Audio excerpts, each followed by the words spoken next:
আজকে তোমাদেরকে খুব সহজে কিভাবে তোমরা একটা আটপৌরে শাড়ি সুন্দর করে পরতে পারো। সামনেই দুর্গাপুজো, আর পুজোর দিনে আমরা কিন্তু সবাই শাড়ি পরতে খুবই ভালোবাসি, সেটা আটপৌরে হলে তো কথাই হবে না। প্রথমে দেখো শাড়িটাকে ওপেন করে নেবে, নেওয়ার পরে পেটিকোটের মধ্যে খুব ভালো করে দিয়ে নেবে। যেমন এই ধরনের ঢাকাই, জামদানি বা তাঁত জাতীয় যে শাড়িগুলো হয়, এগুলো কিন্তু একটু ফোলা ভাব থাকে, একটু ফ্লাফি ভাব থাকে। এগুলোকে কিন্তু খুব ভালো করে পেটিকোটের মধ্যে দিয়ে তোমরা সেখানে চারিদিকে ছড়িয়ে দেবে, তাহলে তোমাদের কোমর বা টামিটা অতটা উঁচু উঁচু লাগবে না। সামনের দিকে দেখো রাউন্ড রাউন্ড করে এক্সট্রা কাপড়টা আবারও পেটিকোটের মধ্যে দিয়ে নিয়েছি।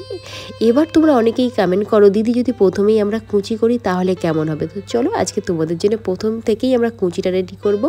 আর প্রথমে দেখো একটা বড় দেখে ভাঁজ এখানে আমরা নিয়ে নেব। ভাঁজের মাথাটা যেন ঠিক ওপরে যেমন বেঁকে গেছে, নিচের দিকেও যেন ওরকম বাঁক থাকে, মানে হচ্ছে সুন্দরভাবে থাকে। এখন হয়ে যাবে। সামনে দুটো আঙুল যেভাবে ধরেছি সেম একইভাবে প্রত্যেকটা ভাঁজ একটু বড় বড় করে নেবে। দেখো ঠিক প্রথমটা যতটা বড় ছিল সেই মেজারমেন্টে প্রত্যেকটা ভাঁজ এখানে এখন রেডি করো। ঠিক এখানে গুনে গুনে 4 থেকে 5টা ভাঁজ নেবে, তার বেশি কিন্তু একদমই ভাঁজ এখানে করবে না, কারণ এই ধরনের শাড়িগুলোতে কিন্তু এর থেকে বেশি ভাঁজ সম্ভব নয়, তাহলে কিন্তু তোমাদের আঁচল ছোট হয়ে যাবে। আটপৌরের ক্ষেত্রে কিন্তু আঁচল একটু বেশি বড় থাকতে হয়, যে কারণে তোমাদের কুচিটা বেশি হবে না। ঠিক 5টা এখানে কুচি করে নেবে। আমি এখানে 5টা কুচি করে নিয়েছি। আর কুচি করার পরে দেখো এই ধরনের শাড়িগুলো কিন্তু প্রথমেই বললাম প্রচণ্ড ফোলাভাব থাকে, আর যেটা ম্যানেজ করতে অনেকেই অসুবিধা বোধ করো। তো যেভাবে আমি দেখাচ্ছি দেখো, একটু ওপরের দিকে ম্যানেজ করে নিয়ে সেখানে ভাঁজটা করে নিয়ে আবারও নিচের দিকে একটু ঝুঁকে গিয়ে ভাঁজগুলোকে একটু একটু করে ধরবে, হাত দিয়ে চেপে নেবে, তাহলে ফোলা ভাব বা এই যে উঁচু হয়ে থাকা এটা কিন্তু ম্যানেজ হয়ে যাবে। যতটুকু রেডি হয়েছে ওটাকে আবারও ধরে নিয়ে একদম একটু ভাঁজ করে নিয়ে নিচের দিকে প্রত্যেকটা মাথা কিন্তু তোমাদেরকে অবশ্যই সুন্দর করে ধরতে হবে। এই ধরনের শাড়িগুলোতে সব সময় তোমরা চেষ্টা করবে ফলস পরানোর জন্যে, তাহলে শাড়ি কিন্তু পিছন দিক দিয়ে হাঁটলে উঁচু হবে না। তোমরা কমেন্টস করছিলে দিদি হাঁটলে মানে আমাদের পিছন থেকে শাড়ি উঁচু হয়ে যায়। অনেক শাড়ি ট্যাপিং দেখেছি, তাও কিন্তু উত্তর পাইনি। তো তার একটাই কারণ, যেটা হলো তোমাদের শাড়িতে ফলস পরাচ্ছ না, শাড়ি হালকা হয়ে থাকছে, হাঁটলে পিছন দিকে শাড়িটা উঁচু হয়ে যাচ্ছে, ফলস পরাবে, অসুবিধা হবে না। এবার দেখো কুচিটা এক্সট্রা কাপড়টা পেটিকোটের মধ্যে দিয়ে নিলাম। এই যে শাড়িটা এক্সট্রা কাপড় হয়, এটা কিন্তু অনেকেরই অসুবিধা বোধ হয়। এটা ছোট্ট ছোট্ট করে টাক করতে করতে একদম পিছনের দিকে টাক করে নেবে, যখন ডান দিকের কোমরটাও দেখবে সুন্দর হয়ে যাবে। এখন আমরা আঁচল রেডি করব। আঁচলের ক্ষেত্রে দেখায় দুটো আঙুল জাস্ট এইভাবে তোমরা ডান সাইডের দিক দিয়ে আঁচলটা যখন রেডি করবে, দুটো আঙুল জাস্ট ধরবে, আর ওই মেজারমেন্টে ছোট্ট ছোট্ট করে ভাঁজগুলোকে তোমরা রেডি করবে। এত সহজ যে কি বলবো। যারা শাড়ি পরতে পারো না তারাও আশা করি এই টিপসগুলো যদি একটু ফলো করো বা ভিডিওটাকে প্লে করে রেখে যদি তোমরা শাড়িটা পরো, তাহলে মনে হয় তোমাদের কোনো ধরনের কোনো অসুবিধা হওয়াই উচিত নয়। ছোট্ট ছোট্ট করে ভাঁজ রেডি করবে, আর লাস্ট যে ভাঁজটা নেবে সেটা একটু বড় নেবে। আমি প্রত্যেকটা স্টেপে তোমাদেরকে ভালোভাবে বুঝিয়ে বলার চেষ্টা করি, যাতে তোমাদের বুঝতে কোনো ধরনের কোনো অসুবিধা না হয়। তারপরেও বলো দিদি আমি শাড়ি পরতে পারছি না, এই কথাটা শোনার সময় আমার খুবই কষ্ট হয় যে এত ভালো করে বোঝানোর পরেও তোমরা কেন বুঝতে পারছো না। তার মানে আমি তোমাদেরকে আরও ভালো করে বোঝাই। তো দেখো একদম উপরে কিন্তু একটা সেফটি পিন তোমরা অবশ্যই পিন আপ করে নেবে, তারপরে ছোট্ট ছোট্ট করে ভাঁজ রেডি করবে, একদম ছোট্ট ছোট্ট, বেশি বড় নয়, যতটুকু তোমরা রেডি করতে পারো একটু একটু করে দেখো এক একটা ভাঁজ এভাবে ধরে নেবে, তাহলে দেখবে কোনো ভাঁজ ছোট বড় হবে না, বা তলার দিক দিয়ে ভাঁজগুলো ওপরের ভাঁজের ওপরে আসবে না, দেখতে ভালো লাগে না ওরকম হলে। প্রত্যেকটা চেষ্টা করবে প্রত্যেকটা ভাঁজ নিচে থাকবে আর ওপরের ভাঁজটা একটু বড় থাকবে।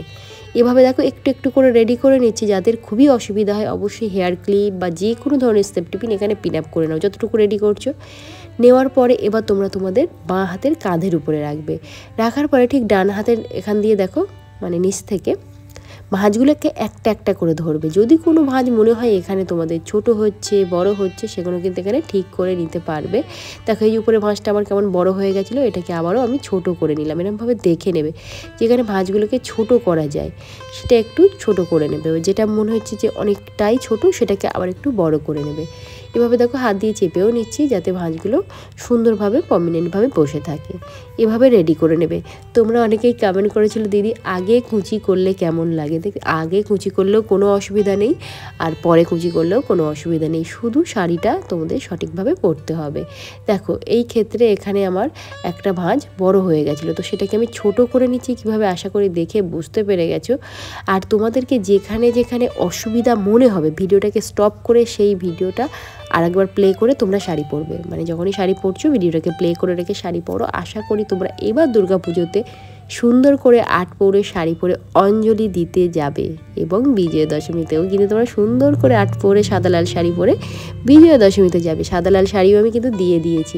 দেখো তলার দিকের ওই কাপড়টা পিছনের দিকে নিয়ে গিয়ে পেটিকোটের ভিতরে রাখবে, আর সাথে একটা সেফটি পিনও পেটিকোট সহ ওই কাপড়টাকে পিন আপ করে দেবে।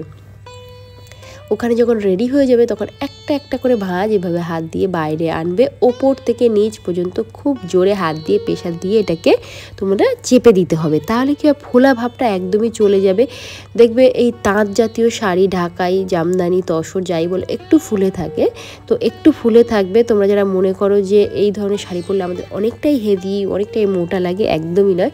শাড়িটা পরার পরপরই তোমরা একটু চেষ্টা করো প্রত্যেকটা ভাঁজ একটু হাত দিয়ে চেপে নেওয়ার, তাহলে দেখবে এই ভাঁজগুলো সুন্দরভাবে সেট হয়ে বসে গেলে অতটা ফোলা ফোলা লাগে না। আঁচলটাকে এভাবে তোমরা সামনে নিয়ে এসে ঠিক ডান হাতের উপরেও রাখতে পারো।